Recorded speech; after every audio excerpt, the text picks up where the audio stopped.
Alors, bonjour à toutes et à tous. C'est un plaisir de vous retrouver pour ce premier webinaire de l'année. Avant tout, nous voulons nous excuser pour le report de ce webinaire, mais pour des raisons de force majeure, nous n'étions pas en mesure de le donner comme il était prévu en fin janvier. Et aujourd'hui, nous allons donc parler de phonétique et j'ai le plaisir d'accueillir Perrine Brochler, professeure et formatrice à l'Institut français d'Amérique latine, qui va animer le webinaire intitulé Comment aider nos étudiants hispanophones à mieux prononcer. Alors, ça nous a semblé être un thème intéressant car voilà, la phonétique occupe des esprits de tous nos professeurs de français et parfois c'est vrai qu'on n'a pas trop le temps de la travailler, donc on s'est dit que c'était un thème important à aborder pour ce début d'année. Alors, quelques mots sur Perrine. Perrine travaille à l'IFAL depuis 2005 en tant que professeure et depuis 11 ans en tant que formatrice. Son parcours académique l'a d'abord orientée vers l'étude de la philologie espagnole avant de se diriger vers le monde du FLE, ce qui lui a valu l'obtention du diplôme de maîtrise dans ces deux domaines. Elle aime réfléchir à l'évolution des défis et des enjeux de l'enseignement-apprentissage d'une langue étrangère. C'est l'une des raisons majeures pour lesquelles elle suit actuellement un master en didactique du FLE et de management en milieu plurilingue. Un des sujets qui l'a toujours passionnée a trait aux mécanismes et aux implications de la maîtrise progressive de la prononciation. Elle a eu l'occasion d'animer divers ateliers autour de son acquisition, tant auprès des élèves qu'auprès des professeurs.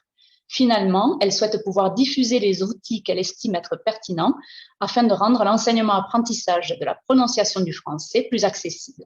Alors, avant de laisser la parole à notre formatrice, je vous rappelle de bien vouloir poser vos questions que vous souhaitez adresser à la formatrice dans la section questions-réponses qui apparaît normalement en bas de votre écran et plutôt réserver le chat pour les échanges informels.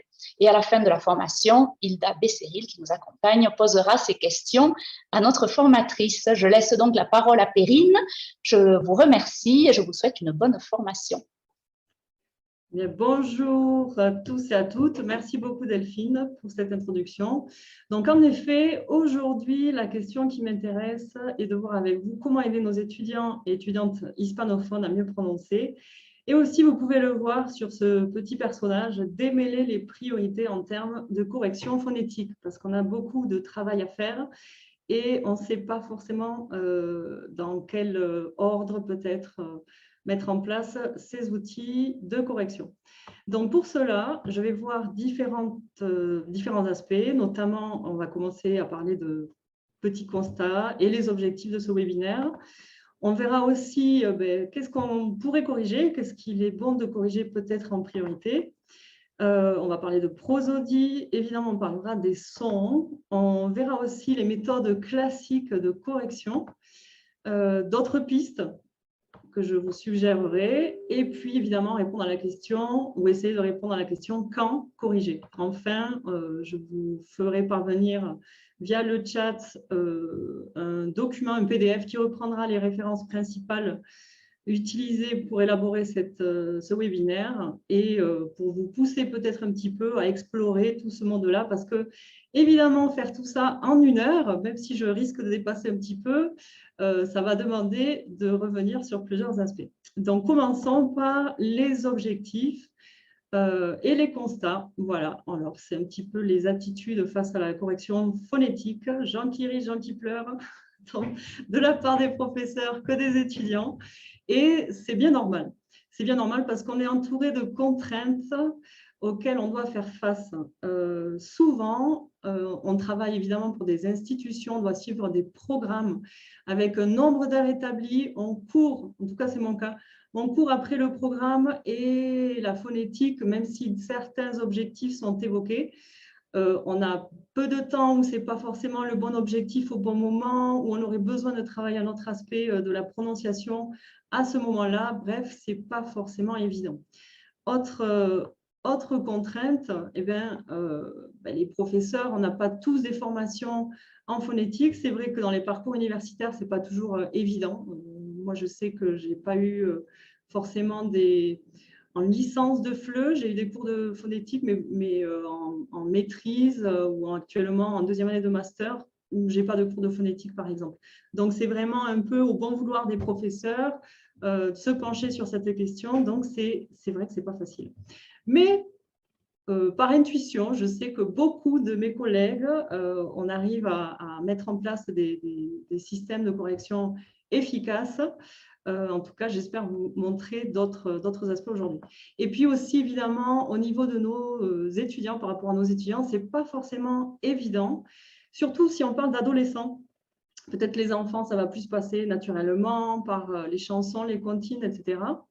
Les adultes, bon, c'est pas facile, mais les ados, peut-être encore moins. Donc, il y a vraiment des qualités de la part du professeur à avoir, des qualités qu'on connaît déjà, qui sont nécessaires en général, et peut-être en particulier concernant la remédiation phonétique. Donc, des qualités d'ordre psycho-affective, notamment si l'on se penche sur la question de la prononciation, c'est l'une des rares matières ou disciplines de l'enseignement pour lequel on pourrait se faire abstraction d'un professeur.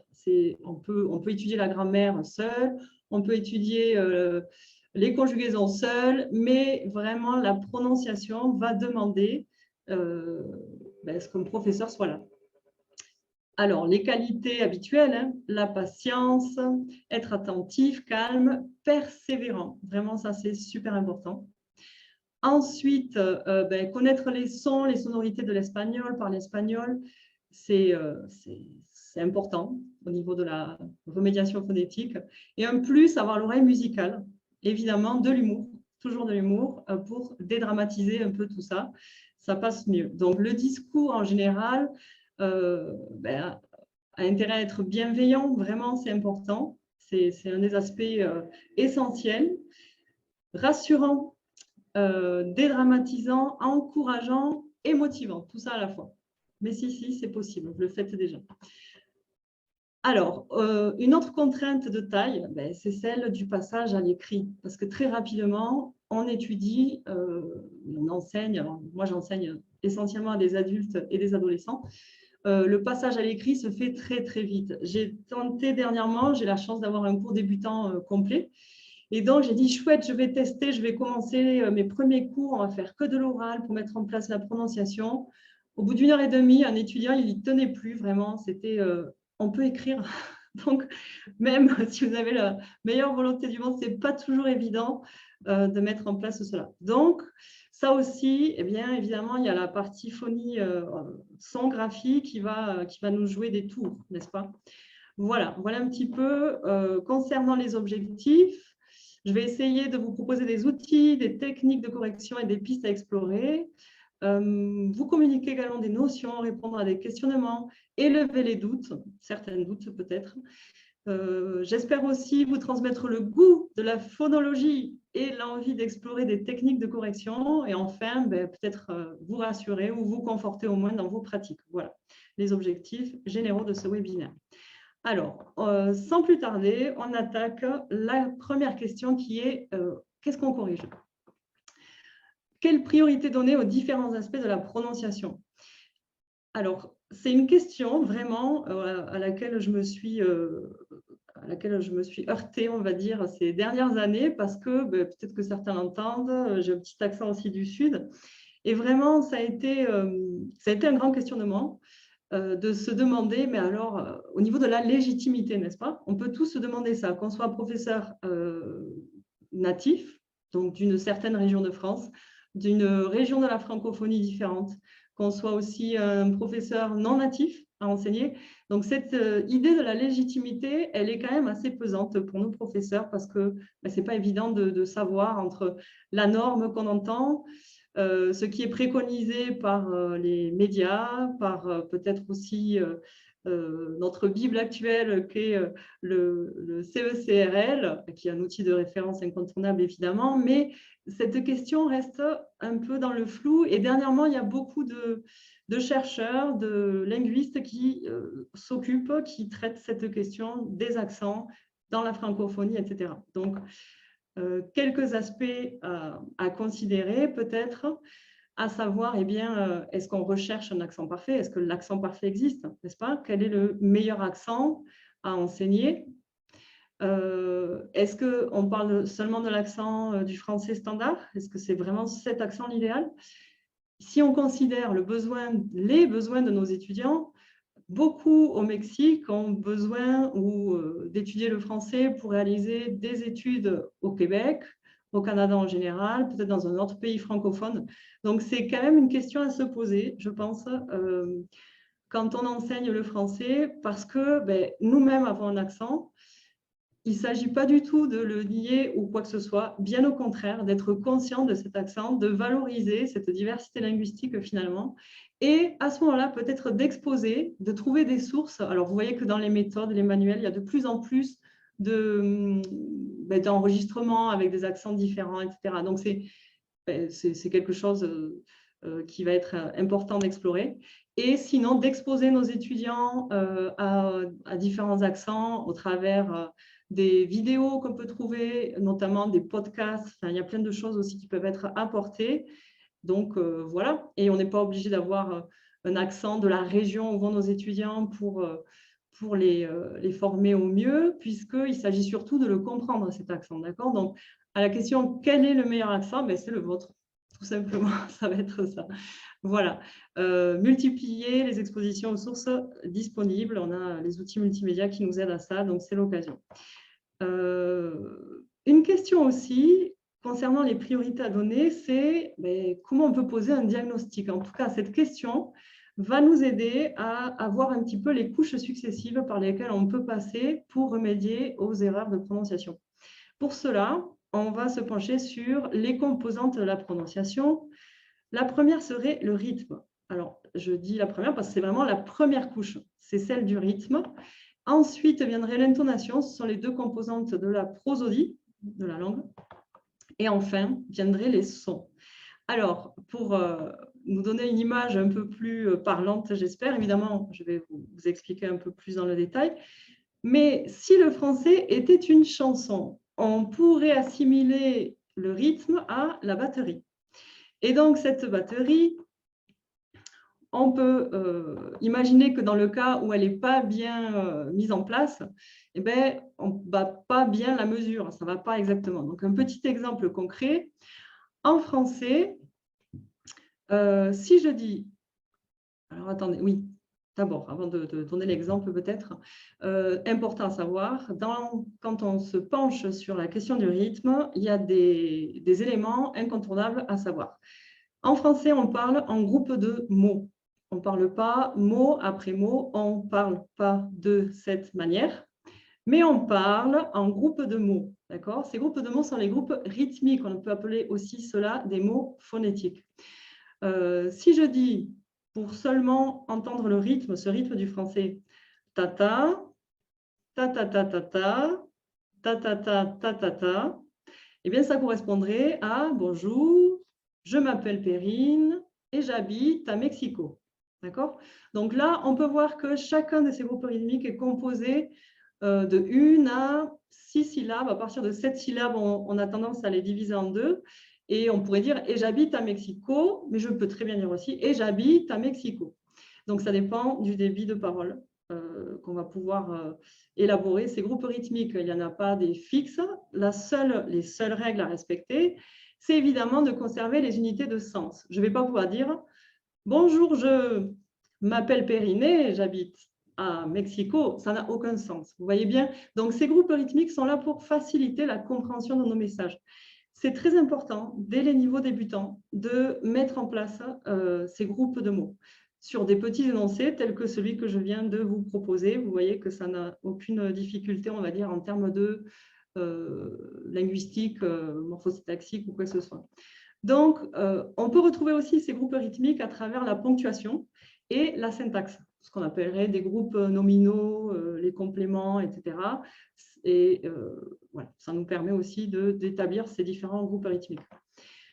Concernant l'intonation, si on reprend un peu cette analogie avec la chanson du français, l'intonation serait représentée par la mélodie, l'air d'une chanson. Par exemple, enfin plutôt, si c'est mal fait, alors on a l'impression de chanter faux. Écoutez ça plutôt. Donc, vous voyez la phrase « Bonjour à toutes et à tous ». À votre avis, elle correspond à quel représentation de la, la, la, la. La première ou la deuxième? Ben, plutôt la deuxième, parce que la première, ça serait « Bonjour à toutes et à tous ». Ça ne va pas non plus. Ça sonne faux, n'est-ce pas? Donc, on a aussi cette intonation qui est donc cette mélodie qui doit suivre. Alors, vous avez les 10 intonations de l'âtre à explorer de ce côté-là. Moi, je vais me contenter de cela et juste voir qu'en général, on a dans nos groupes rythmiques cette tendance à la courbe intonative montante et en fin de phrase, une courbe intonative qui descend. Bonjour, bonjour à toutes et à tous. Donc, ça pourrait être avec un point d'exclamation, évidemment, ça dépendrait de la ponctuation. Sinon, bonjour à toutes et à tous. Voilà. Un point, on baisse la voix. Ça peut aider d'ailleurs nos étudiants à la prononciation, à la ponctuation. Et enfin, nous avons les sons. Alors, on va s'en occuper un peu plus dans le détail après cela. Mais les sons, dans notre analogie, correspondraient aux paroles d'une chanson. Et si je dis mal les paroles, eh bien à ce moment-là, je vais peut-être me tromper de mots. Par exemple, ce n'est pas la même chose si je chante et je dis « je prends un grand bol d'air pur, un bol de vin » au lieu d'un bol de vent, n'est-ce pas? Ça n'a pas le même effet. Donc là, on va se tromper de mots. On est bien sur des nasales qui sont différentes et là, on va vraiment parler de son, tout à fait. Je vais vous proposer un petit enregistrement. Une de mes étudiantes qui m'a donné son accord, et je pourrais même dire de nos étudiantes, parce que je partage ce groupe avec un collègue, Rodrigo Garcia, avec qui on a beaucoup travaillé la prononciation parce qu'elle avait des difficultés assez notables. En général, les aspects prosotiques, rythme, intonation, sont relégués au deuxième plan et on s'affaire beaucoup sur les sons, plutôt sur les sons. Mais quelque part, je dirais, c'est vrai que l'aspect le plus saillant de nos étudiants, souvent, c'est les sons. Et le rythme et l'intonation sont relativement naturels. Ce n'est pas parce que c'est relativement naturel ou plutôt facile par osmose que ça ne vaut pas la peine de faire un petit aparté sur ces deux aspects prosodiques en premier, parce qu'il y a des étudiants qui mettent du temps à se rendre compte de ça, donc aidons-les. En tout cas, cette étudiante, je vais vous la faire écouter une première fois sur son premier énoncé, un de ses premiers énoncés, et je vous la fais écouter sans plus tarder. Bonjour, je m'appelle Diana. Ma famille est composée de 4 personnes. Ma mère s'appelle Blanca, elle est petite et sensible. Mon père s'appelle Alfonso, il est grand et sociable. Mon frère s'appelle Christopher, il est intelligent et jeune. Alors, pas évident, hein? Donc, vous voyez au début, je l'ai écouté plusieurs fois, donc ça commence avec un ta-ta-ta-ta-ta-ta. Alors, c'est ça. Ça va être faire prendre conscience à notre étudiante de ce rythme. Clairement, il y a un souci sur le rythme, il y a un souci sur l'intonation. Ça monte, ça descend à des moments qui ne sont pas idéaux. Et finalement, là où il y a le moins de problèmes, c'est sur les sons.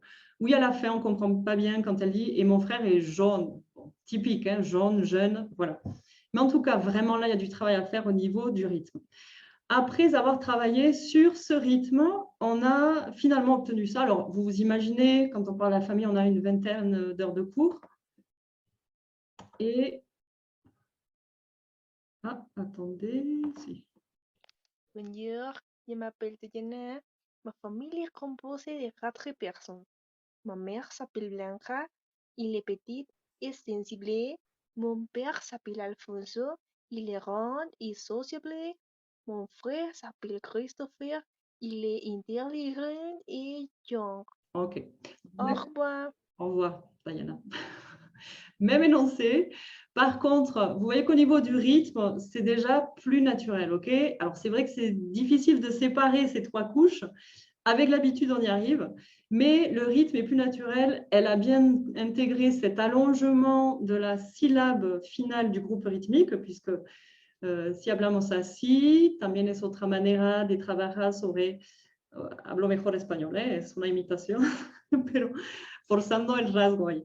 Donc, si hablo así, para hacer entender a mis estudiantes cómo es el acento francés. OK, donc ça, c'est justement pour faire découvrir aussi le rythme à vos étudiants.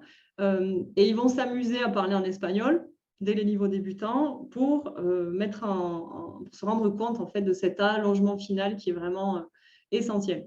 Donc là, on se rend compte que Diana, elle a intégré cet aspect-là. Mais elle a encore, évidemment, non, mon frère est sensiblé, ou ma mère est sensiblée, et oui, parce qu'elle a prononcé ce final. Mais en tout cas, elle est en train d'acquérir cela. Donc, en travaillant par couches successives le rythme, on fait répéter le schéma rythmique, mot phonétique après mot phonétique. C'est comme ça qu'on a travaillé avec Rodrigo auprès de Diana. Et donc, bonjour, je m'appelle Diana, tata, tata, tata, tata. Voilà, donc on lui a fait répéter les tatata et petit à petit, elle a amélioré ce rythme. Au niveau de l'intonation, on a aussi fait répéter cette courbe mélodique qui suivait les groupes rythmiques. Et là, on passe plutôt sur des la pour lui faire comprendre que c'est plutôt au niveau de la chanson. Et voilà, on a réussi à ce résultat. Donc évidemment, ce n'est pas l'excellence même, mais c'est quand même une sacrée avancée. Alors, je suis sûre que vous êtes curieux et que vous vous demandez tous, mais et Diana aujourd'hui, comment ça va? Alors, ça va mieux aussi pour la prononciation. Je vous propose un enregistrement qui date de 2 semaines. Elle parlait des logements. Mon logement idéal est une cabane tranquille, aux baies lumineuses et loin de la ville. La cabane est petite et confortable. Dans la cabane, il y a 2 chambres, une cuisine, une salle de bain et beaucoup libre. Ok, donc c'est quand même beaucoup plus naturel. On continue à travailler, évidemment. Voilà. Donc, c'était une petite une approche sur tout ce qui était l'aspect prosodique. Il reste à travailler les sons, mais avant ça, donc, de manière plus spécifique concernant la prosodie, il faut prendre en compte certains aspects qui ont trait au rythme et à l'intonation du français, à prendre en compte dans ces corrections. Notamment le fait de parler en groupe rythmique ou homophonétique, je viens de le dire. Allonger la voyelle de la dernière syllabe du groupe rythmique, je l'évoquais également. Établir cette adéquation entre l'intonation et les groupes rythmiques. Chaque courbe est en adéquation avec un groupe rythmique.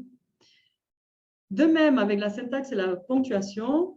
Et enfin, cette prosodie, c'est celle qui va nous permettre de travailler les liens euphoniques. Qu'entend-on par lien euphonique? C'est tout ce qui sont les élisions, les liaisons et les enchaînements consonantiques vocaliques.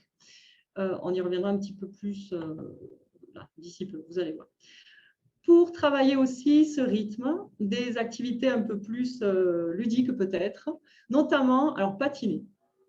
Patiner, pour quelle raison? Eh bien, imaginez un patineur qui va donc prononcer, alors je vais vous faire un peu le...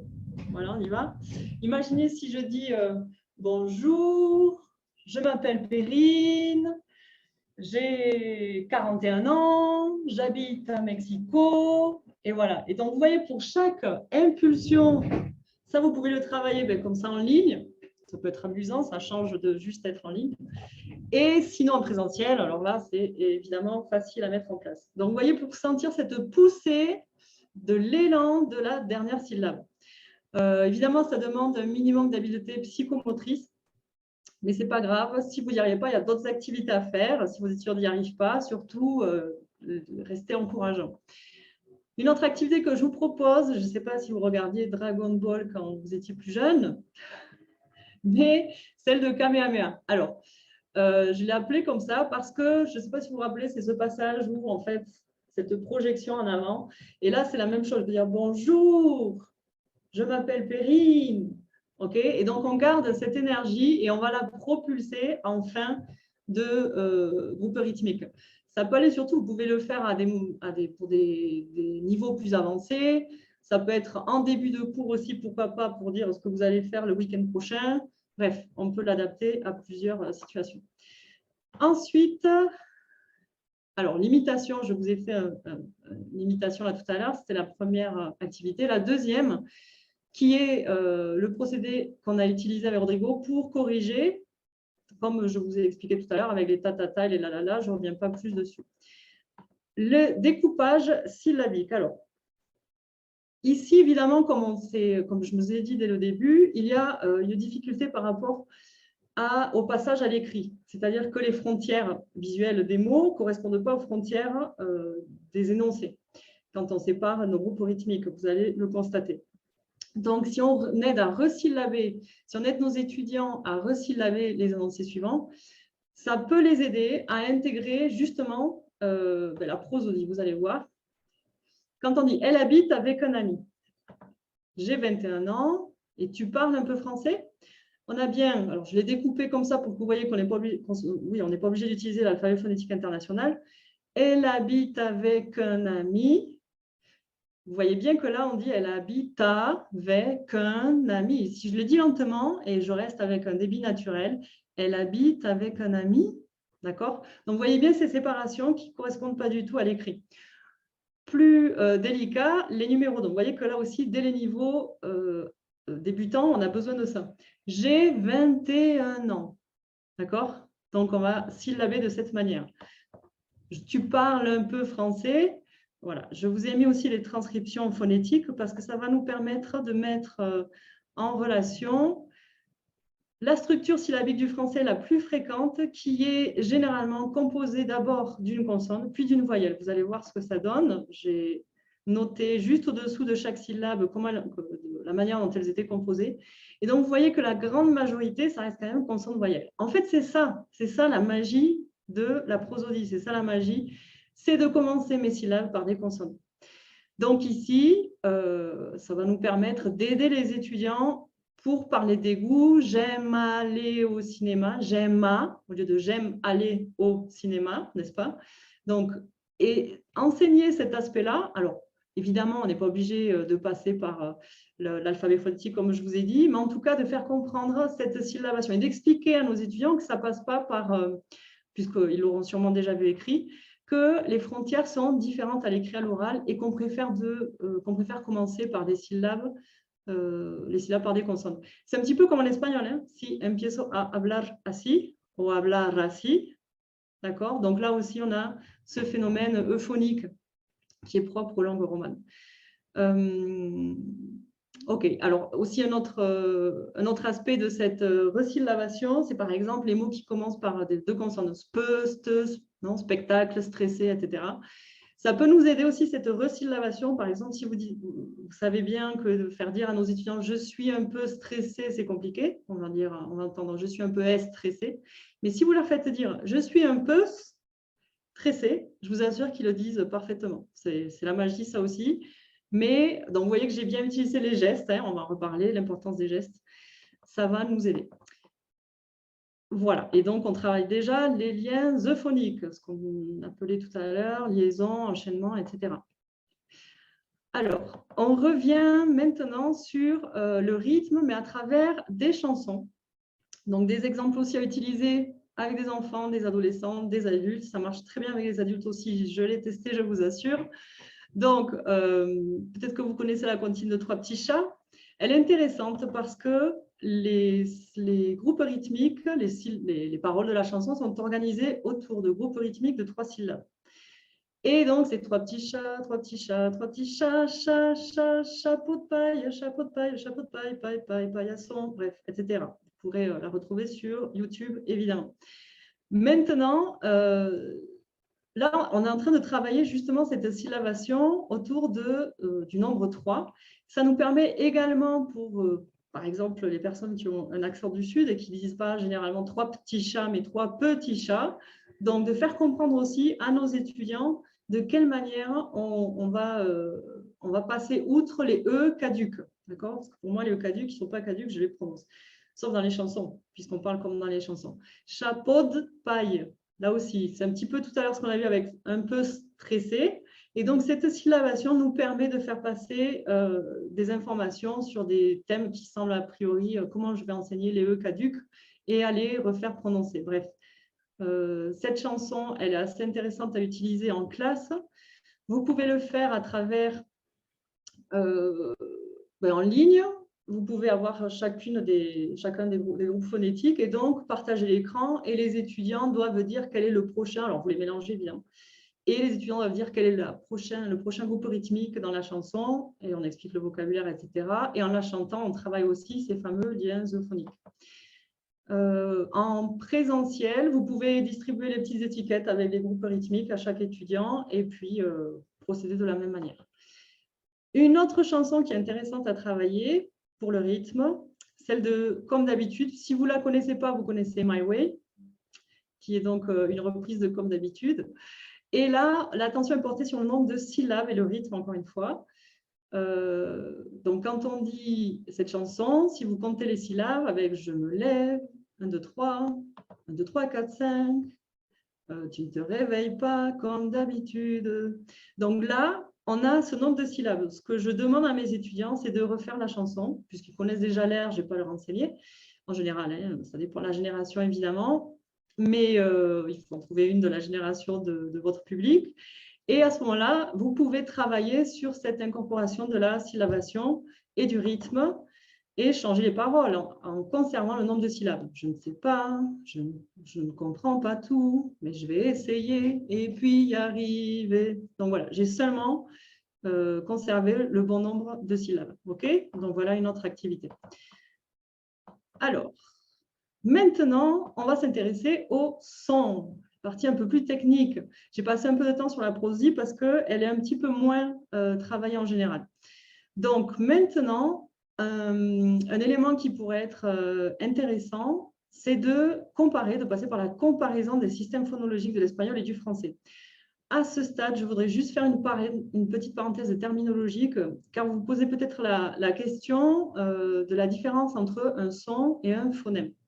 Alors, on pourrait dire grosso modo que c'est la même chose, sauf que quand on parle de son, on se situe du point de vue de la phonétique. La phonétique étudie les propriétés physiques des sons, les propriétés articulatoires, acoustiques, auditives, leur production, leur transmission, leur perception, et cela indépendamment de leur fonction de la langue, à la différence de la phonologie. La phonologie, elle cherche à comprendre la relation et les combinaisons entre ces sons utilisés dans une même langue. C'est pour ça que quand on parle de phonème, c'est plutôt la partie pertinente des sons, puisque je peux étudier tous les sons du monde en fréquence, en hertz, etc. Et là, c'est plutôt la phonétique. Donc, quand on dit correction phonétique, c'est un peu abus de langage, parce qu'en fait, on corrige des phonèmes plus que des sons. Mais bon, c'est un détail. Je tenais juste à vous préciser cela. Donc, les phonèmes vocaliques, vous êtes peut-être habitué à voir ce fameux trapèze vocalique du français, le triangle vocalique de l'espagnol. On dénombre donc en français a priori, en français standard, 16 phonèmes vocaliques du français. Donc là, est-ce qu'on a besoin de tous les connaître? Petit spoiler, non. Et par contre, ce qui m'intéresse à vous montrer sur cette représentation, en vert, j'ai mis tout ce qui était des phonèmes arrondis, donc en partant du... Est-ce que je vais réussir? Vous montrer, vous voyez la petite flèche, je ne sais pas. Donc, U, OU, O. Ensuite, on a O, O en bas. Les nasales, alors ça reste arrondi. Voilà, c'est comme ça. La labialité, c'est le fait d'être arrondi. Du côté gauche, on a un E. Alors, E. Celui-ci, par exemple, moi, je ne l'ai pas dans mon système phonologique. E. Et voilà. Et les autres, I, E, un A, un A antérieur et AN, la nasale. Pareil, le A antérieur, moi, je ne l'ai pas dans mon système phonologique. Donc, alors, je reviens sur le système phonologique de l'espagnol. Concernant les voyelles, elles sont 5. Mais si on réfléchit bien, en fait, il y a d'autres sons en espagnol, d'autres sons vocaliques. Par exemple, si je vous dis, si vous prononcez vous chez vous pozo ou opositor, vous pouvez sentir, vous pouvez écouter que le opositor, le O final, il est beaucoup plus ouvert que le premier. Donc, en fait, vous avez aussi en espagnol, il y a aussi ce O ouvert. C'est comme si je dis aussi fresa, avec E, ou fresa, non? L'aceto fresa, on va avoir aussi ce E qui est beaucoup plus ouvert. Donc, ça sont des variantes des mêmes phonèmes. Mais alors, on peut se demander, est-ce qu'on doit étudier tous ces phonèmes? Voilà, on parlait de priorité. Eh bien, on a tendance à considérer en phonologie 10 archiphonèmes. Les archiphonèmes, c'est comme la combinaison, l'association de deux phonèmes. C'est comme une pièce et les deux faces, vous allez voir, cette analogie sera un peu plus parlante avec déjà les sons. Voilà, par exemple, le O ouvert avec le O est représenté en O. Un O majuscule. Ensuite, on a, par exemple, tous les A que je vous ai détaillés tout à l'heure, antérieur, postérieur, correspondent à un seul archiphonème A majuscule. E ouvert, E fermé avec cet archiphonème majuscule. De la même manière pour les E et enfin, un 1. Alors, cette nasale 1, c'est la 4e et qu'on utilise dans le sud de la France et au Québec. Donc, voilà, elle n'est pas non plus utilisée sur la totalité du territoire français. Elle tend à disparaître et certaines ne l'entendent pas du tout d'ailleurs. Donc, ici, ce qui m'intéresse de vous montrer aussi, ah oui, et puis évidemment, il nous reste les 5 phonèmes de base, ceux qui sont restés sans couleur, puisque ceux-ci, eh bien, on les utilise tels quels, I, U, OU, ON, AN. Alors, maintenant, quels phonèmes vont être utiles à travailler avec nos étudiants? Pas tous, évidemment. Évidemment, ceux qui sont différents de la phonologie espagnole du Mexique. Donc, E, 1, U, on et en. D'accord? Ça fait 5 au total. Donc, on était à 16, on arrive à 5. Ça va, c'est déjà plus gérable peut-être. Ensuite, concernant les consonnes, alors, je vais vous montrer ce schéma qui n'est pas évidemment mémorisé. C'est seulement pour vous faire comprendre d'où vient tous les noms, les terminologies. Vous avez sûrement déjà entendu palatal, alvéolaire, etc. D'où ça vient? Mais ça vient tout simplement de des parties de l'appareil phonatoire. Donc, vous voyez ici le voile du palais, les alvéoles, le palais dur, les dents, les incisives, les lèvres, bref. Donc, tout cela, peut-être que vous avez déjà vu ce tableau des consonnes du français qui donne donc sur l'axe horizontal qui est déterminé par les points d'articulation, c'est-à-dire où l'air, par quel contact l'air est bloqué dans la bouche, parce que c'est ce qui différencie les consonnes des voyelles. Par exemple, le P est bilabial, et bien c'est au niveau des lèvres. Vous voyez qu'il est bloqué.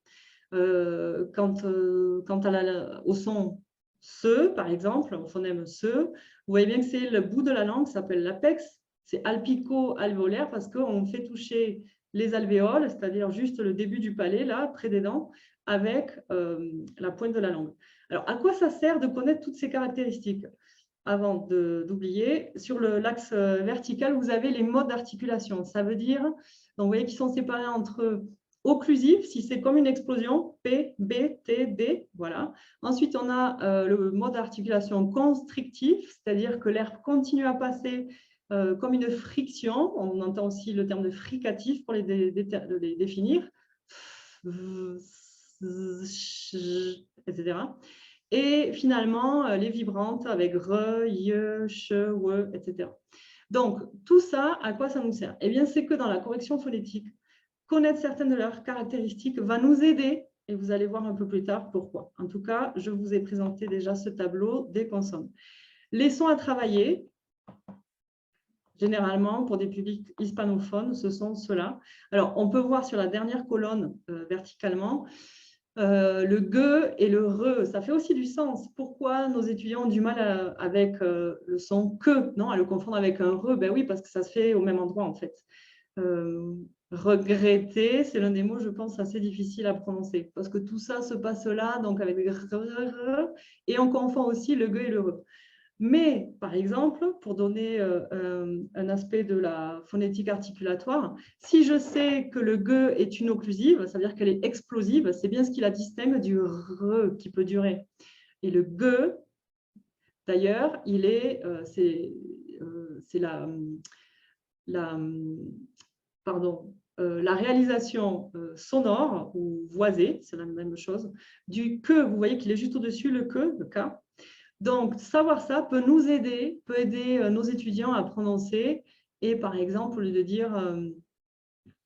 alors évidemment, j'ai pris un autre exemple, j'avais pensé à autre chose et je suis partie sur le ge, mais c'est pas grave, un gag, voilà. Donc souvent, on va dire un gar, non?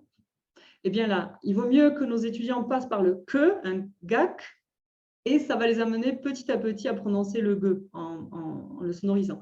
Ça, là, je vous fais un petit peu déjà une avance sur la méthode articulatoire, de correction articulatoire. Voilà. Donc, maintenant, on va passer aux fameuses méthodes de correction traditionnelles. Ce que je viens d'évoquer, c'est clairement la méthode articulatoire, basée sur l'émission des sons. Elle utilise les caractéristiques des phonèmes pour réaccommoder les sons fautifs, émis fautivement, vers une articulation adéquate. Un point négatif, c'est qu'on a besoin d'un certain sens de la proprioception, c'est-à-dire savoir où est notre apex, nos alvéoles, etc., sentir les choses. Il y a des étudiants pour qui ça parle beaucoup et d'autres pas du tout. Voilà. Peut-être que d'ailleurs parmi vous, il y en a qui sont là, alors là, je ne sens pas vraiment où ça se passe, etc. Donc ça, ce n'est pas évident, mais ça peut être un des accès vers cette remédiation phonétique. Et puis, on produit souvent des sons isolés. Alors, vous êtes plus habitués peut-être, c'est ça ce qu'on a l'habitude de voir dans certains manuels, etc., ou qu'on voyait. En tout cas, voilà, c'est la langue en avant, en arrière, ce n'est pas forcément évident. Moi, je l'utilise en particulier pour 2 sons. Je n'utilise pas exclusivement cette méthode-là, mais je passe par la méthode articulatoire, notamment pour je suis sûre qu'il y en a parmi vous qui le font déjà, et peut-être qu'ils ne savaient pas que c'était ça. Pour faire prononcer le son U, n'est-ce pas? On fait partir d'un I, et puis on va rapprocher les lèvres. Et oui, puisqu'ils sont... Alors, je crois que je l'ai mis juste après. Voilà, petit rappel. Puisque si vous observez du côté des voyelles, des phonèmes vocaliques, on a le I et le U qui sont exactement au même degré d'ouverture. Ils sont des voyelles fermées. Donc, quand on fait un I, il suffit d'arrondir les lèvres. C'est bien ce que nous montrent les 2 couleurs vert et rose, là, que vous voyez. Il suffit d'arrondir les lèvres et j'obtiens un U. I, U. Donc, vous pouvez passer par la phonétique articulatoire, la correction. De la même manière, pour faire prononcer un E, on va partir d'un E et on va arrondir simplement. Je continue à penser à E et puis je vais prononcer E. Voilà. Donc, ça peut nous donner des pistes là-dessus. Je vous ai déjà un petit peu expliqué du côté de que et ge. Ça peut nous aider, un dernier exemple, pour distinguer ve et be, par exemple. Donc, le son ve, c'est la réalisation sonore d'un F. Si on fait attention, en français en tout cas, on réalise le ve de manière labiodontale.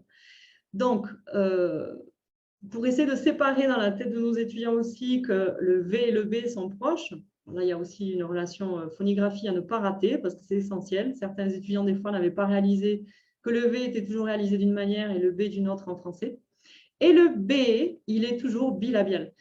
Ce qui se passe, c'est qu'en espagnol, il y a aussi ce son qui serait comme fricatif, mais bilabial, qu'on n'a pas en français, qui serait le son V. Donc, je suis en train de produire comme un V, ça sonne à V, mais c'est produit comme un B. Et c'est ça qui peut poser des difficultés. Savoir ça me permet, moi, d'aider mes étudiants en leur expliquant qu'un B, c'est comme un P. D'accord? C'est explosif. La grande caractéristique qui les différencie, ça va être ça. Donc là, ne pas hésiter à partir sur cette explication. Même chose avec S et Z. C'est la même chose, c'est juste faire vibrer. Vous pouvez faire toucher les cordes vocales à vos étudiants. Ils vont sentir que ça vibre. Ch, j, même chose, même point d'articulation absolument, unique différence entre sonore et sourde. Donc, ça peut nous aider à pas mal de choses. Voilà concernant la méthode articulatoire. La méthode verbotonale. Alors, celle-ci, elle est magique. Elle n'est pas évidente, mais on va voir ce qu'on peut faire déjà. Elle est issue de recherches sur les pathologies de l'audition.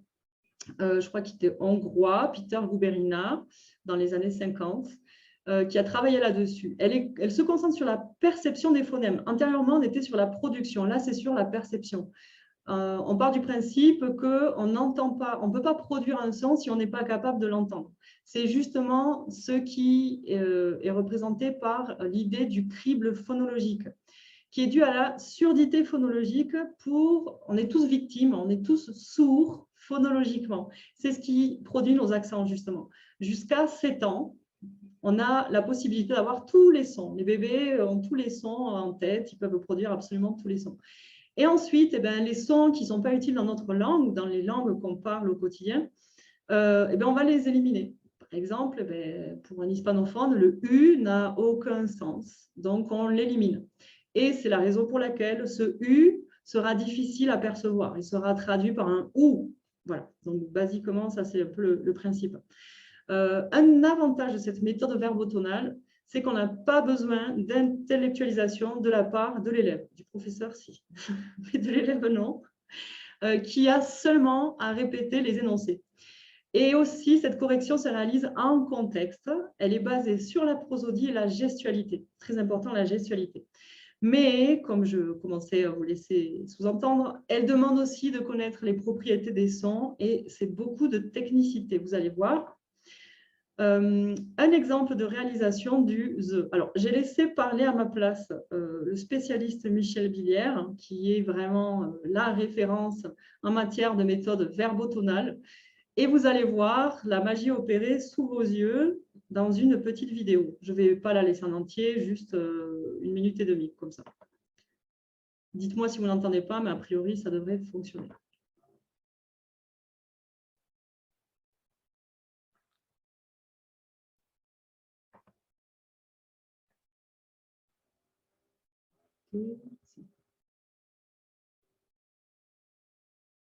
Ah, petit problème technique. Vous entendez ou pas? Non. Non. Oui, voilà. Zut. Ça y est. Si? Attends, vas-y. Attends, je vais refaire. Toujours pas? Non. Non, moi non plus, je n'entends pas le son. Alors, tout à l'heure, j'ai essayé, ça marchait très bien, évidemment. Ouh, j'avoue que je ne vais pas... Oh, c'était le clou du spectacle. Non, ce n'était pas le clou du spectacle, mais c'est un élément vraiment intéressant. J'avoue que je ne vais pas vraiment savoir comment résoudre ce problème technique, malheureusement. Tu as partagé le son? Ouais. Ouais, mais je l'ai déjà partagé, parce que moi, je devrais l'entendre aussi. Bon, alors...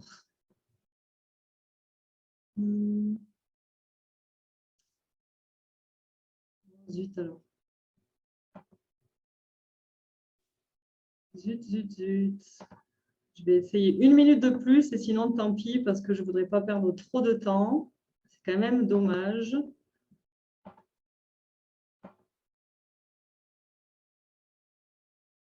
Je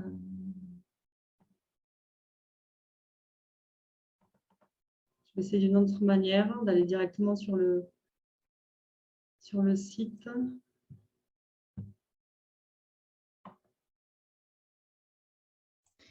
Ah, il y a quelqu'un qui nous dit que l'audio est barré en bas à gauche de la vidéo, apparemment.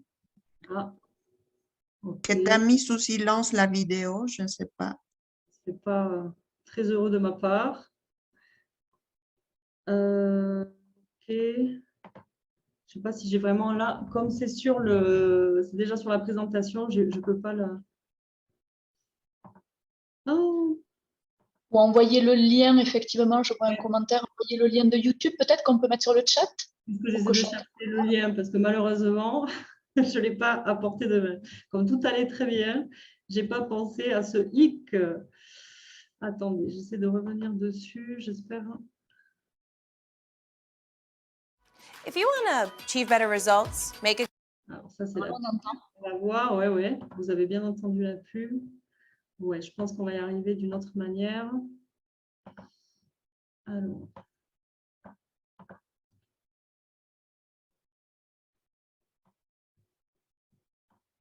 Ok, c'est bon, vous voyez. On va voir si ça marche comme ça. Qu'est-ce que vous... Allez, c'est bon, vous entendez le son, j'imagine.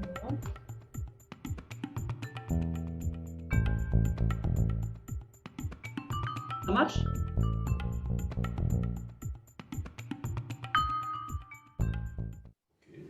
Et musique. qu'est-ce que vous êtes en train de faire? Et qu'est-ce que vous êtes en train de faire? Alors, qui me plaît pas, donc je vais essayer de travailler. Et qu'est-ce que vous... Et qu'est-ce que vous... Qu'est-ce que vous... Qu'est-ce que vous... Oui, qu'est-ce que vous êtes en train de faire?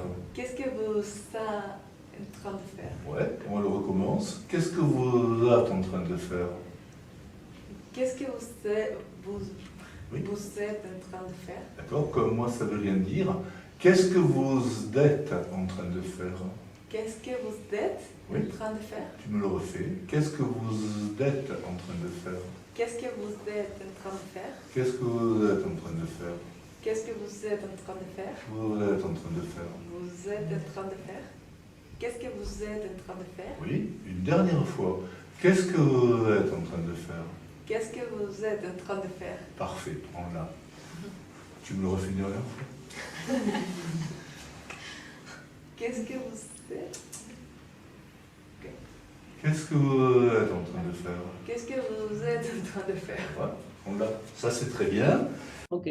Donc, le lien, vous l'avez sur les références que je vous partagerai à la fin. C'est vraiment fascinant à observer. Et on va analyser maintenant qu'est-ce qui a été mis en place. Alors, il va falloir que je retourne. On va essayer peut-être comme ça. Désolée hein, pour la manip, mais on va y arriver. Okay. D'accord. Donc, qu'est-ce qui s'est passé dans cette vidéo? On va voir un petit peu plus en détail.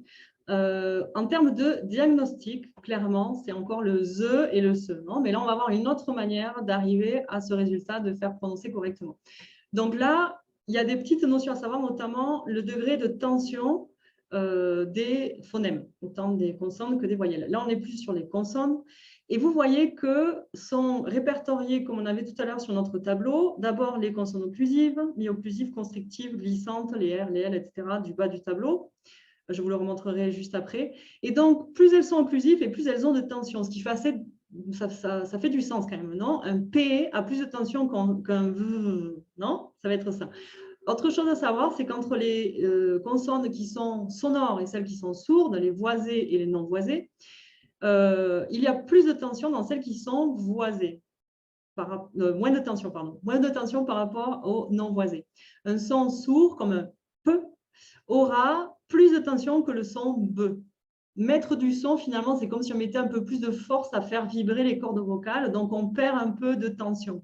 Si on a seulement de l'air à projeter, dans toutes les sourdes, on va avoir plus de tension. D'accord? Partant de ce principe, si vous m'avez suivi, on va appliquer certaines techniques. Donc, la prosodie, l'intonation descendante. Vous avez vu Michel Billière, comme il était tout raflafla, là.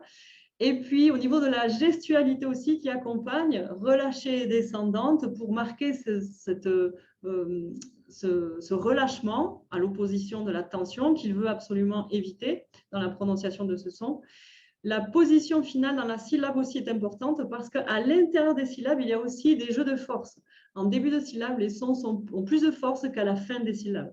Donc, le fait de mettre ce « qu'est-ce que vous… » ça me permet de descendre, de diminuer aussi cette tension. Le débit lent apporte aussi du relâchement. La prononciation nuancée, typique de la méthode verbotonale, en quoi elle consiste? Eh bien, en dire des sons qui n'existent pas dans nos systèmes phonologiques. Vous avez vu qu'il a dit qu'est-ce que vous… c'est ni un ze, c'est ni un se, c'est intermédiaire. Alors ça, c'est vraiment la pratique petit à petit. Et aussi le recours à des logatomes. Alors, ça, c'est directement issu de la phonétique combinatoire, c'est-à-dire qu'on utilise ces fameuses propriétés de son que je vous ai présentées précédemment, comme le de, qui n'a aucun lieu d'être. Dans vous êtes, vous vous rappelez, même l'étudiante chilienne dit pardon. Qu'est-ce que vous êtes en train de faire? Donc, oui, on a le droit de faire dire des choses qui n'existent pas à nos étudiants pour réussir à leur faire prononcer correctement. Ce D qu'on met en place, finalement, me permet de sonoriser, puisqu'il est au début de la syllabe suivante, dans vous êtes, il a de la force et il va influencer rétrospectivement le son, il va lui communiquer ses propriétés articulatoires, et en l'occurrence, celles qui concernent la sonorité. Le D est sonore, à la différence du T. Le T, c'était son équivalent non sonore. Donc, le D, transmettant cette particularité qui est la sonorité au S, eh bien, il va sonoriser le S et on va faire apparaître le Z. Voilà tout ce qui a été mis en place. Une autre vidéo, on croise les doigts en espérant que le son y est. Je pense que ça va être la même chose. Ah, attendez. Et oui, l'intervention de tout à l'heure aurait… Je n'avais pas vu que je pouvais le faire. Qui vole 2 œufs. Allez, c'est parti, celle-là, elle marche. Qui vole 2 œufs est un vilain monsieur. Qui vole 2 œufs? C'est un vilain monsieur. Qui vole 2 œufs. Qui vole 2 œufs? Qui vole 2 œufs. Qui vole 2 œufs? Ouais. Qui vole 2 œufs est un vilain monsieur. Qui vole 2 œufs? c'est un... Qui vole 2 œufs est un vilain monsieur. Qui vole 2 œufs, c'est un vilain monsieur. Qui vole 2 œufs est un vilain monsieur. Qui vole 2 œufs, c'est un vilain monsieur. Qui vole 2...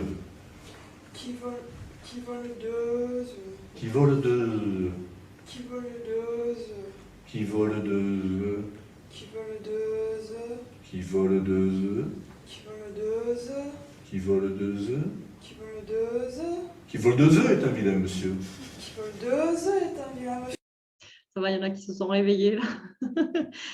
Exactement. Alors, ici, ce qui est intéressant, c'est tout ce qu'on a vu là juste avant.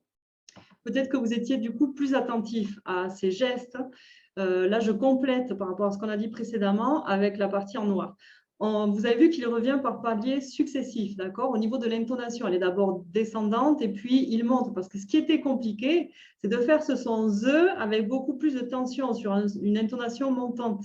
Donc, on passe par paliers pour augmenter petit à petit la difficulté. Donc, vous voyez, évidemment, ça présuppose de savoir, OK, avoir en tête quelle syllabe, comment je vais le placer petit à petit. Bref, pas mal de technicité, comme je vous ai dit précédemment. Ensuite, voilà, la position dans la syllabe, je l'ai déjà dit, le débit plus naturel, plus rapide aussi, pour essayer, pour faire tester cette étudiante, pour tester cette prononciation acquise, mais avec plus de tension dans un débit plus rapide. Voilà. Alors, vous avez, je pense, vu un petit peu en quoi consiste cette méthode verbotonale. En résumé, les grands principes sont la priorité à la prosodie, la prononciation nuancée, on a vu ce que c'était avec des sons qui n'existaient pas, une gestualité accompagnatrice. Alors, on le fait assez naturellement, ben oui, parce que c'est notre manière de parler, non, quand on accompagne de gestes. Et les entourages facilitants. Les entourages facilitants, dernier point un peu technique à aborder. Et pour cela, je vais reprendre ces tableaux. Vous les connaissez, vous reconnaissez. J'ai juste utilisé ces tableaux avec les axes extérieurs différents, si vous observez. Ici, alors le C+, ça représente l'axe clair. Et ici, c'est moins clair, moins, autrement dit, sombre. Vous pouvez aussi entendre ça comme aigu et grave. Moi, je le comprends mieux comme ça. Tension, relâchement de ce côté pour les voyelles. Même chose pour les consonnes. Alors là, on a un axe de tension et relâchement qui va autant horizontalement sur les points d'articulation que verticalement sur les modes d'articulation. Ça fait écho au tableau qu'on a vu tout à l'heure. Et concernant le degré d'acuité des consonnes, plus aigu, vous avez les se, ze, te, de, ne, et plus grave, les fe, be, ve, me. On peut le percevoir. Ceux qui ont l'oreille musicale, peut-être vous pouvez le sentir comme le... C'est comme plus percutant, non? On aura des fréquences élevées, à la différence d'un be, ve, me, qui sera donc plus grave.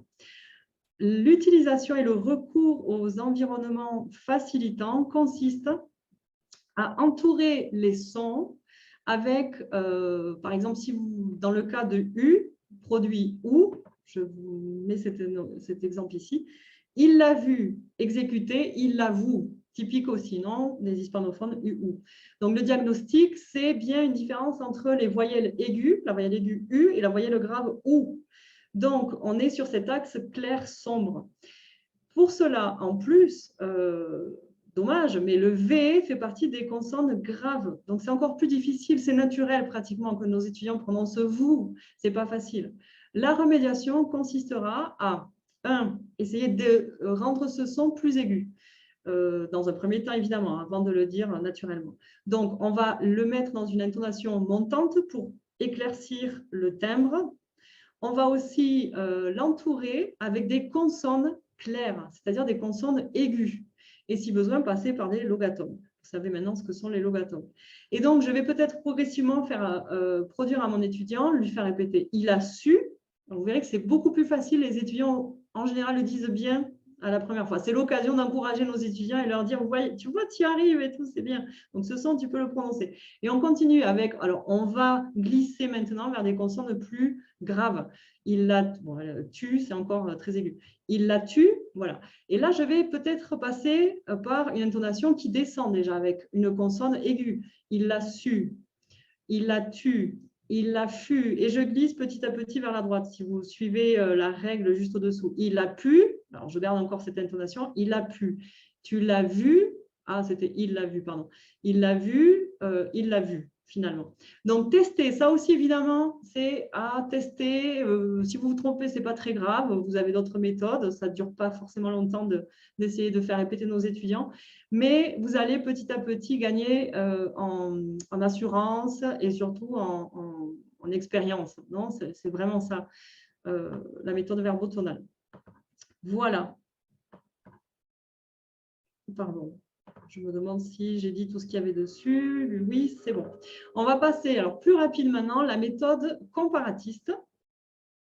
Elle consiste, celle que j'ai utilisée dès le départ pour vous montrer les deux systèmes phonologiques, elle est basée sur la comparaison des deux systèmes phonologiques. Elle utilise la phonétique combinatoire, donc c'est comment s'influencent les phonèmes les uns sur les autres en fonction de leur position dans la syllabe et en fonction de leurs propriétés.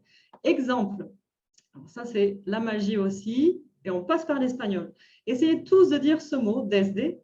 Alors, il ne faut pas le dire lentement, sinon ça ne va pas marcher.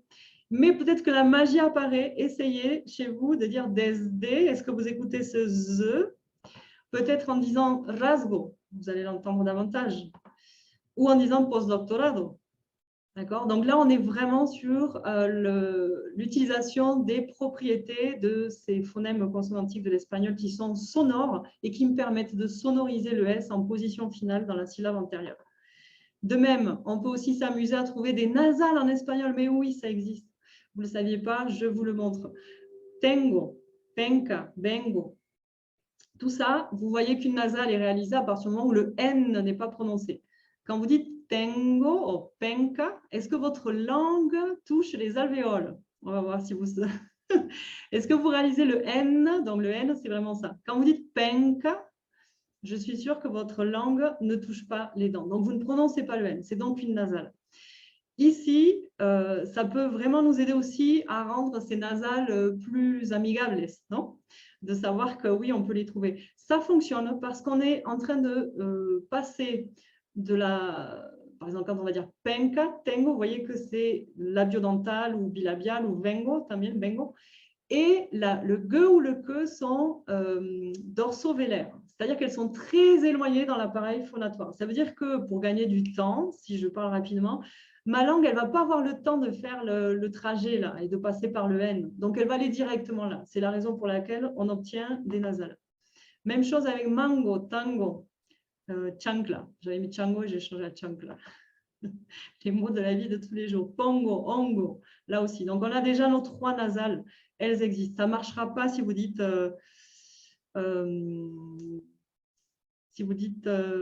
tener ou bon, enfin, d'autres. Il faut vraiment que ce soit des dorso-vélaires qui accompagnent la syllabe. Voilà, ça c'était la méthode comparatiste, assez rapide. Amusez-vous à trouver d'autres mots, bien sûr, avec vos étudiants aussi. La méthode des oppositions phonologiques, finalement, elle est basée sur les paires minimales. Alors, les paires minimales, ce sont les phonèmes qui sont opposés par le sens. Comme tout à l'heure, j'avais évoqué ben, ban. Les deux nasales un, en sont des paires minimales. Parce que je ne désigne pas la même chose. Si je dis ben ou ban, c'est comme pero y perro, non, en espagnol. Là, on a une paire minimale parce qu'on ne dit pas la même chose. J'ai mis des années avant de réussir à capter cette paire minimale. Donc voilà, ma surdité phonologique, hein, en espagnol aussi. Les étapes de discrimination vont nous aider dans cette méthodologie des oppositions phonologiques. Puis, avant de passer à l'étape de production. Donc, vous avez aussi beaucoup d'activités comme ça de discrimination dans vos manuels. Je vais juste vous montrer ces phrases-là. Regarde le balai dans le coin. Regarde le valet dans le coin. C'est beau comme ça vrille, c'est beau comme ça brille. Il va bien, il va bien. Tu ne peux pas boire, tu ne peux pas voir. Oui, c'est ovale, oui, c'est ovale. J'ai mis une vache dans le jardin. Alors, ça paraît absolument surréaliste, ces phrases. Vous allez comprendre pourquoi. Et je remercie ma collègue Araceli Rodriguez qui m'avait montré ces styles d'image, pas ceux-là, hein, ceux-là, je les ai créés moi-même. Et donc, vous voyez que là, vous pouvez travailler la discrimination différemment. Si je dis, ah, regarde le balai dans le coin. Ce n'est pas le valet dans le coin, ce n'est pas la même chose. Donc là, évidemment, c'est intéressant parce qu'on est dans un contexte et ça me permet de travailler cette discrimination sans passer par l'aspect phonographie, parce que phonographie, c'est quand même plus évident à identifier les V et les B. Vous pouvez le faire évidemment avec d'autres sons, hein, on verra 2-3 exemples après. Mais là, je vais vous lire les autres et vous allez essayer de deviner celle que je suis en train de prononcer. En ligne, ça peut être vous demander à droite, à gauche de montrer.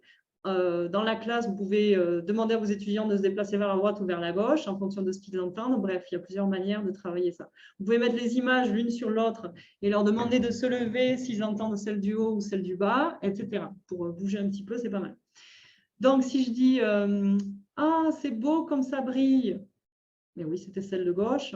Ou bien « Il va bien », c'était celle de droite. « Tu ne peux pas boire », c'est celle de gauche.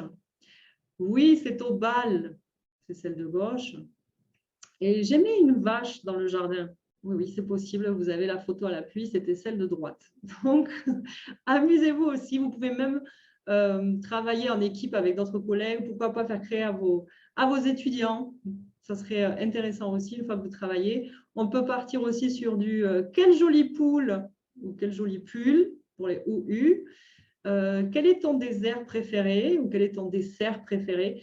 Donc, tout ça, vraiment, ça fait appel à l'imagination, n'est-ce pas, du professeur, mais c'est assez intéressant de créer ça. Et vous pouvez en créer et échanger avec vos professeurs comme on échangerait des images et des stickers, là.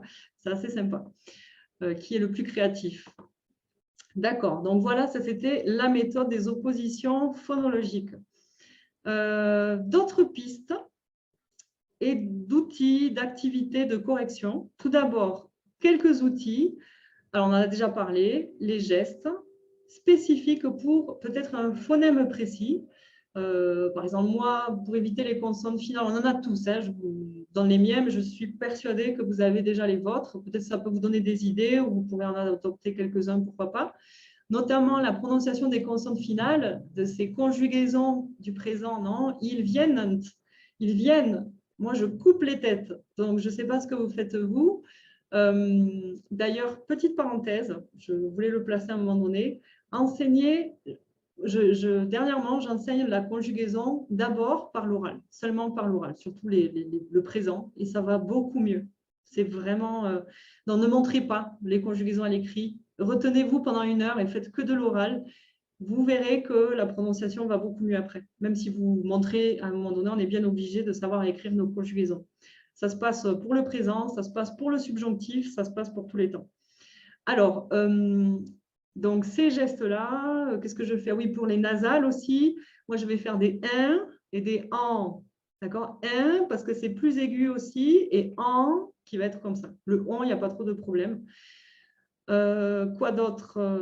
Oui, ah oui, les micro-gestes. Alors, j'avais participé j'ai assisté à un congrès récemment et il y avait cette intervenante, Ayako Kitamura, japonaise, qui a montré quelque chose qui m'a semblé fascinant. Par contre, je n'ai plus rien trouvé sur Internet, donc si vous avez des ressources, n'hésitez pas à me les envoyer. Alors, elle parle des micro-gestes et ce sont ces gestes qui aident nos étudiants à comprendre. Par exemple, le son. Vous allez me dire à quel son ça vous fait penser si je fais ça. C'est pour un son re. Si je dis par exemple, oui, les numéros tout simplement, 4. Et vraiment, essayez de le faire chez vous, 4. Et on sent ça, c'est comme... Voilà, donc c'est ces micro-gestes-là aussi pour parler tout ce qui était difficile à prononcer, des 3, 4... voilà, alors pour 3 ou froid, voilà. Donc feu, il y avait ce son-là de fricatif qui marque un allongement, le son continu. Et donc combiner aussi ces sons, c'est assez intéressant à explorer. J'avoue que je ne suis pas du tout spécialiste là-dedans, mais j'aimerais beaucoup apprendre davantage. Bon, les mimiques aussi qui accompagnent les gestes. Les références à un objet, un son quotidien, un animal. Alors moi, j'utilise des abeilles accompagnées du geste pour le son the, les bisous, toujours par l'humour. Je dis à mes étudiants, qui fait des bisous comme ça? Personne, non, on est tous à faire des bisous. De se mettre sur le profil aussi, ça aide, hein, parce que nos étudiants ne voient pas forcément en ligne. Liquadora, le geste de la liquadora, d'accord, c'est souvent qui sort avec des manches, la plage, non? Donc là, plage, et je dis aussi que des liquadoras silencieuses, moi j'aimerais bien avoir une, donc peut-être que là, ça peut nous aider et à impacter un petit peu cette manière de présenter les sons. Les couleurs, alors moi j'utilise beaucoup les couleurs aussi. Par exemple, toutes mes nasales, elles ont une couleur différente. En, c'est rose ou rouge, vert pour le 1, voilà. Le son E, je le fais bleu, c'est aussi mnémotechnique parce que bleu contient déjà ce son E et systématiquement, je vais les mettre en bleu. Vraiment, pour les cours en ligne, ça m'a facilité la tâche pour l'enseignement de la correction phonétique. Je ne sais pas vous, mais moi, ça m'a aidé parce que je peux vraiment travailler les couleurs rapidement. Je n'ai pas autant de stylos de couleurs en cours, ce n'est pas aussi bien organisé. Bref, on peut voir là un avantage, en tout cas dans mon cas, des cours en ligne. Pour discriminer aussi les couleurs féminin-masculin, au lieu de dire féminin-masculin, italien, chinoise, d'accord, donc classique, vraiment bleu, rose ou vert, rouge si vous voulez, mais pour ne pas avoir à trop réfléchir, lequel est masculin, féminin, on peut passer par là aussi. Les tisses finalement, alors vous avez entendu Diana tout à l'heure, j'ai utilisé, je vous l'ai mis dans la liste des PDF, enfin le PDF que vous aurez à la fin, sur Vocaro, vous pouvez enregistrer. Vous pouvez aussi corriger comme ça. Alors évidemment, si vous avez 50 étudiants, ce n'est pas conseillé. Mais si vous en avez une dizaine, ça peut être l'un l'autre comme ça. Vous organisez si vous travaillez en binôme. Comme c'était mon cas, c'était plus facile à travailler de manière particulière pour chaque besoin des étudiants. Vous avez aussi des outils de dictée vocale, à commencer par votre WhatsApp. Avant qu'on ait les messages vocaux, il y avait juste les dictées vocales. Reconnaissance vocale, vous avez ça. Je vous donne aussi 2 autres outils. Il y en a un sur Google Doc, dans Herramientas, Dictado de Voz. Et donc là, c'est pas mal pour se tester. Le problème, c'est que c'est en général en français standard. Il y a sur un site qui s'appelle Dictatio, pareil, qui est référencé dans le PDF que vous aurez. Vous pouvez sélectionner le type d'accent que vous cherchez. Alors, c'est un peu à double tranchant, parce que c'est super, les étudiants dictent et donc ils voient si leur prononciation est bien comprise en français. S'ils disent poule, au lieu de pull, ben, il y a le mot poule qui va apparaître et pas pull. Donc ça, c'est assez… voilà. Il faut bien vérifier que le micro fonctionne bien, parce que sinon, ça peut être aussi le côté négatif super stressant ou plutôt frustrant. Pas stressant, mais frustrant pour les étudiants. Donc, à voir un petit peu comment vous allez leur proposer. Voilà. Du côté des activités. Alors, les activités, eh bien, de discrimination en mouvement, en couleur, c'est ce que je vous ai montré tout à l'heure. La gymnastique des zygomatiques, très rapidement, ça donne. J'aime bien commencer mes cours, surtout les débutants, ou sinon, à n'importe quel moment, ça dépend, de faire une petite série de E, O, O, d'accord? Donc là, c'est vraiment comme la gymnastique des E. Et ensuite, de passer de manière liée, avec des liens euphoniques, d'accord? Vous passez ensuite de alors O, bien ou. Bref, si on le fait de manière détachée, c'est plus facile que si on les fait liés. Et juste de répéter ces sons, peu importe pas dans quel ordre, il y a quand même une idée à retenir qui est de se focaliser sur les phonèmes compliqués concernant les voyelles. Vous pouvez aussi faire sur les consonnes, hein, ça peut donner des et de dire à nos étudiants à quel moment ils doivent changer pour que leur cerveau puisse dominer ce passage à voisé, non voisé, par exemple. Non, donc, tout ça, c'est des petites activités à faire. Et moi, je demande à mes étudiants de le faire le reste de la semaine. Il y en a que je vois qu'une fois par semaine. Donc, je leur dis, sous la douche, vous vous entraînez, vous faites juste une petite série de UE ou UE ou UE ou… Voilà. Et donc… et vraiment, ça aide. Je peux faire des pauses aussi pendant la classe pour travailler un son spécifique. Tout le monde le travaille, ça fait une petite pause, c'est pas mal aussi. Donc, voilà. Autre ressource rapidement, récupérer les jeux classiques et les adapter au son des puissances K, les batailles navales, les lotos, les mémoramas, les jeux des 7 familles, les jeux de loi et les labyrinthes. Allez-y, je vous laisse explorer si vous ne les connaissez pas.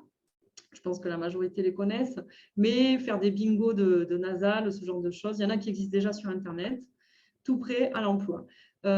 Portant sur les phonèmes particuliers, il y a notamment des poèmes. Je ne sais pas si vous connaissez ce poème de Paul Verlaine, Chanson de l'automne, parfaite pour les nasales. Les sanglots longs des violons de l'automne blessent mon cœur d'une langueur monotone. Vous avez aussi les sons dénasalisés, qui sont mêlées aux différentes nasales. Donc, on peut travailler avec ça, avec les chansons, les virelangues, mais je vous conseille les virelangues de les faire en fin de séquence parce que c'est vraiment l'étape ultime. Déjà, c'est compliqué et en plus, si vous faites des virelangues sur les sons compliqués, voilà. Ce qui peut être intéressant, c'est de laisser vos étudiants les fabriquer. Ça aussi, ça peut être sympa. Théâtralisation de dialogue, de scénettes, bien évidemment. Je ne sais pas si vous connaissez ce livre, mais je vous le recommande fortement. Et d'ailleurs, les autres de la collection aussi, les outils malins du FLE, qu'il s'agisse de jeux de théâtre, jeux de slam. Vous pouvez, au fil des activités, découvrir quelques activités qui nous aident à intégrer ces sons, cette prosodie, etc. Et les sites dédiés qui vous sont référencés dans le PDF, par exemple, le podcast en français facile que vous devez déjà connaître, TV5, RFI Savoir Phonétique, etc.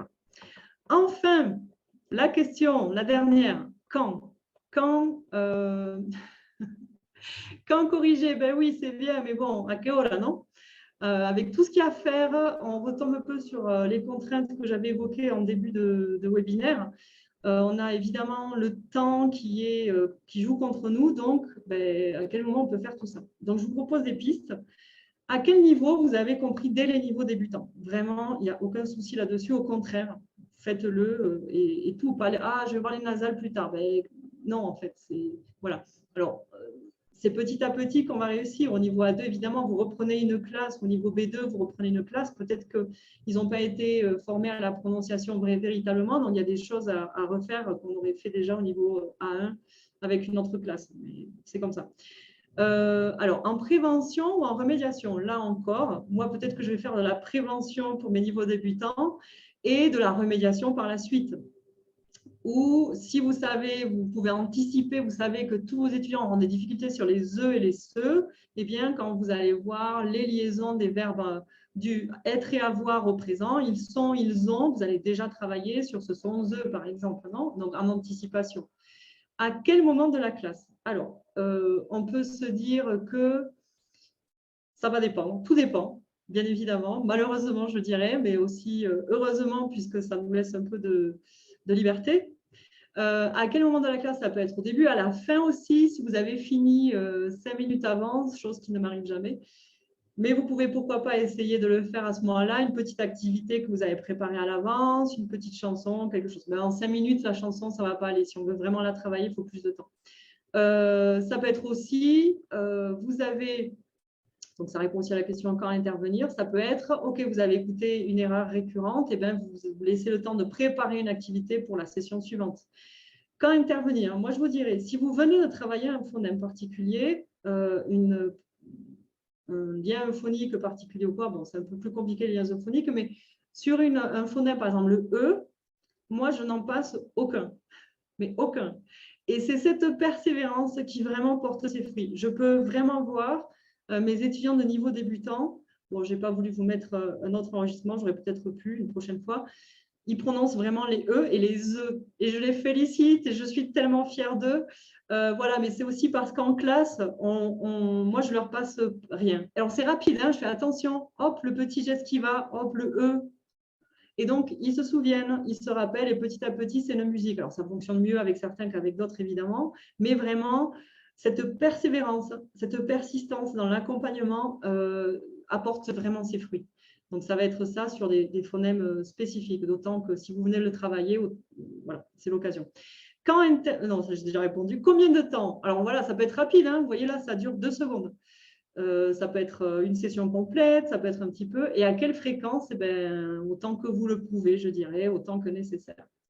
Voilà, nous avons fait le tour d'horizon que je voulais effectuer avec vous.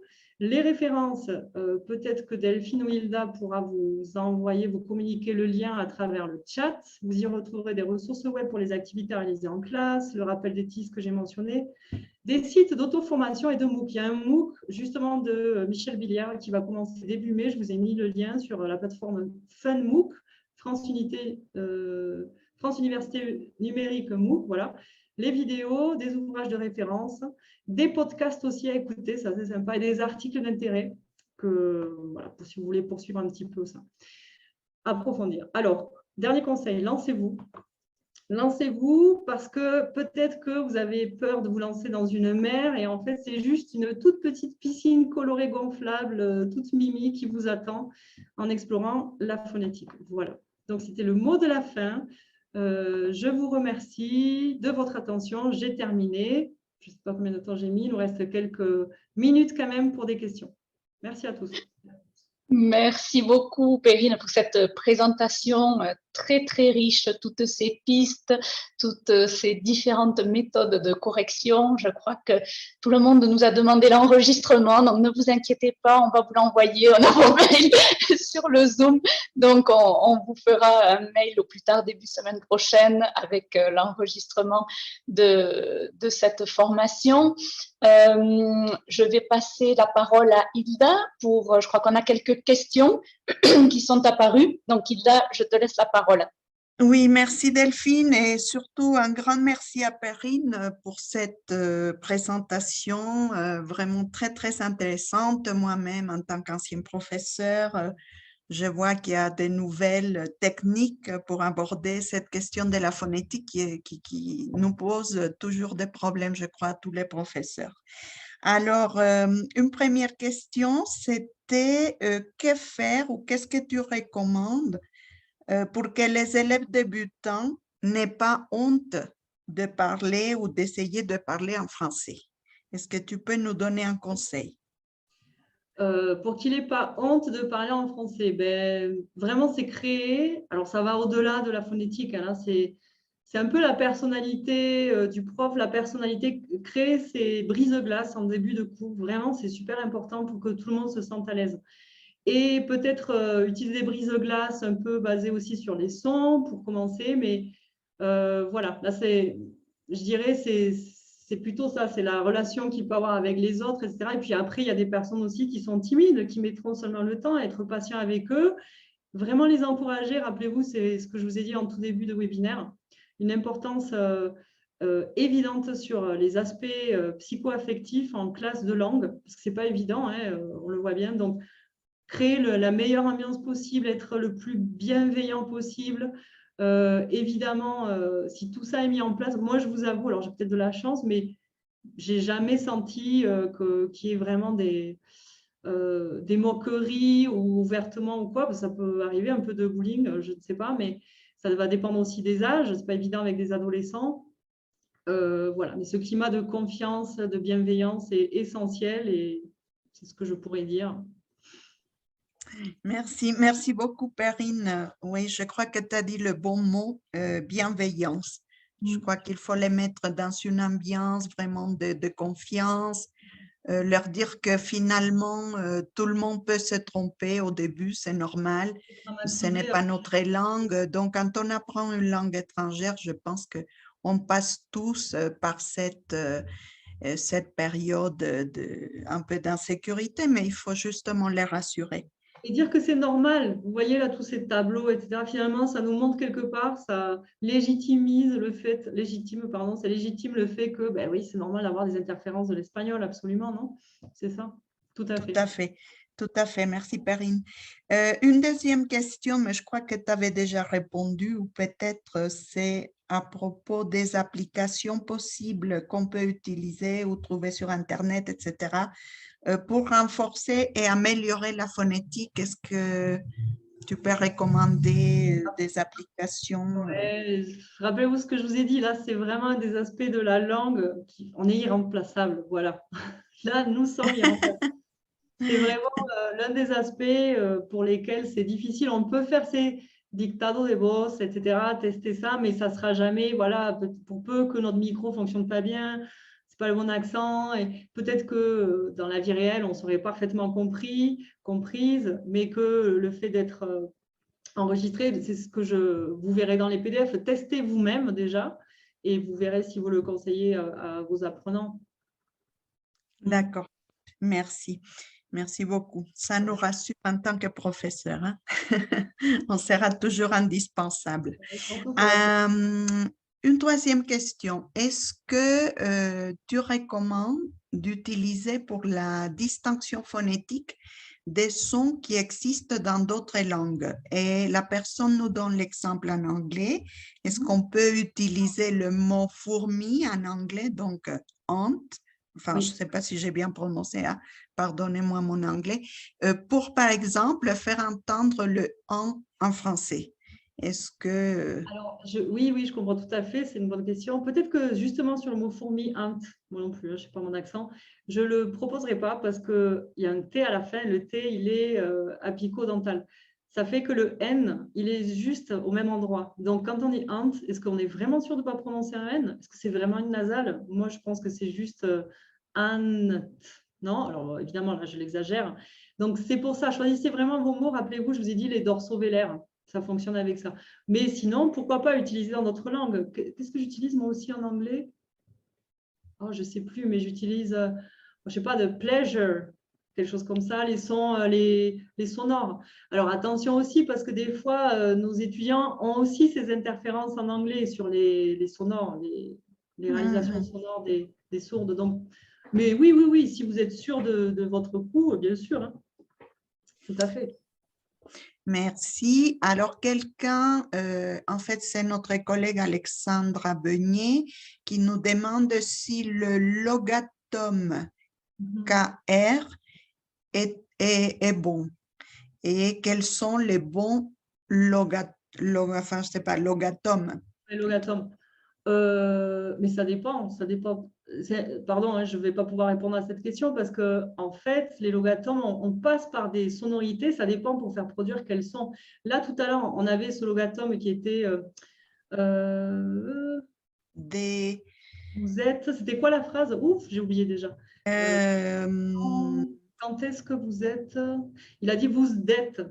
Ça, c'est un logatome qui a été utilisé parce que le D étant sonore, ça m'a permis de sonoriser le ZE. Mais comme ça, dire un logatome, on va dire hors contexte, je ne peux pas répondre à la question. En fait, il faudrait que je sache pour réaliser quels sont le creux, pour réaliser… Et elle a dit pour faire produire le R. Ah oui, alors ça, c'est plutôt parce que ça vous aide en fait le que, comme il est dorso-vélaire. On ne va pas parler là de logatome, c'est plutôt que les propriétés, les caractéristiques phonologiques du que sont très proches de celles du R. Donc, ça va nous aider à faire sentir où se fait le R.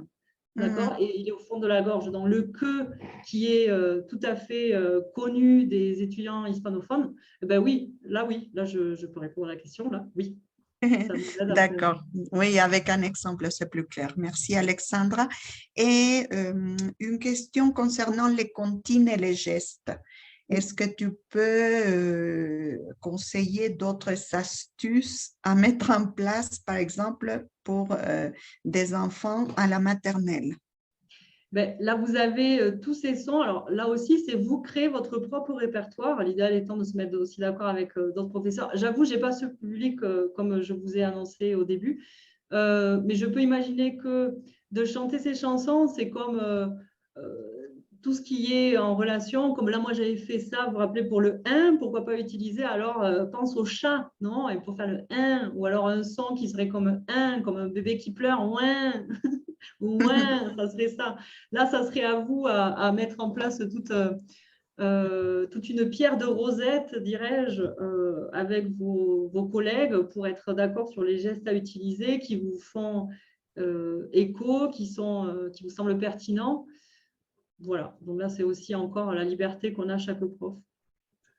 D'accord. Bon, pour l'instant, nous n'avons pas d'autres questions. Par contre, pas de commentaires pour te remercier, pour te dire qu'effectivement, c'est pas une thématique facile à résumer en si peu de temps, mais que tu as donné quand même beaucoup de pistes.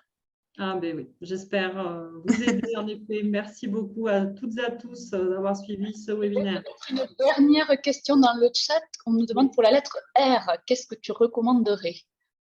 Alors, moi, la nouveauté, de moi, c'est ce… Donc, j'essaie, je le teste à chaque fois et ça marche. Donc, je vous recommande vraiment ce re comme ça. Ah, bien sûr. Et voilà, c'est ça. C'est que d'habitude, ce que je fais, c'est que j'essaie aussi de dédramatiser et de dire que ce R, c'est vraiment le son le plus cool du français. Parce que le monde entier ronfle, n'est-ce pas? Et quand on ronfle, on fait quoi? On fait… Donc, c'est le son qu'on est capable de faire en dormant. Autrement dit, c'est un son qui est vraiment naturel, paisible, etc. Alors, je demande à mes étudiants de ronfler comme ça, comme un petit ronronnement, des petits chants. On n'est pas obligé de faire des grands ronquidos, mais ça peut être, voilà, on a un peu le nez bouché, on ronfle gentiment la nuit. Donc, voilà, ça, c'est quelque chose aussi que je peux apporter pour ce R et pour le dédramatiser aussi. Et parce que souvent, les étudiants ont tendance à tout bloquer, à être vraiment très contracté au niveau de la gorge. Et le fait de dire que c'est vraiment dormant et quelque chose de cool et de tranquille, ça permet aussi de le dire plus gentiment, on va dire. Parfait. Je crois qu'on a à peu près fait le tour des questions. Encore un merci beaucoup, Perrine, pour cette présentation très, très intéressante. Voilà, il n'y a que des commentaires très positifs. Merci à vous tous pour votre participation. Et on vous donne un rendez-vous le 24 février à 16 h pour le prochain webinaire dans lequel ce sera Getsemani Montes de l'Alliance française de Puebla qui abordera l'utilisation des plateformes CultureTech et IF Ciné en classe de FLE. Donc, un thème aussi intéressant pour intégrer des ressources authentiques dans vos classes de FLE. Et puis, j'en profite pour faire la pub aussi qui n'a pas encore commencé, mais qu'on va lancer très bientôt pour annoncer notre université de printemps qui aura lieu du 4 au 8 avril en modalité virtuelle malheureusement pour les raisons que nous connaissons tous, mais voilà, nous proposerons 13 modules très très diversifiés, aussi bien pour l'enseignement justement aux enfants de primaire qu'aux adolescents. Il y a un module également sur la phonétique, sur le français du tourisme, bref, plein de surprises. Donc, vous recevrez très bientôt le mail pour vous annoncer cette université de printemps et on espère que vous pourrez y participer donc du 4 au 8 avril. Voilà, et en attendant, je vous souhaite une excellente soirée à tous et je vous dis au 24 février, excusez-moi, pour le prochain webinaire. Voilà, encore un merci à vous tous. Merci, au revoir. Merci.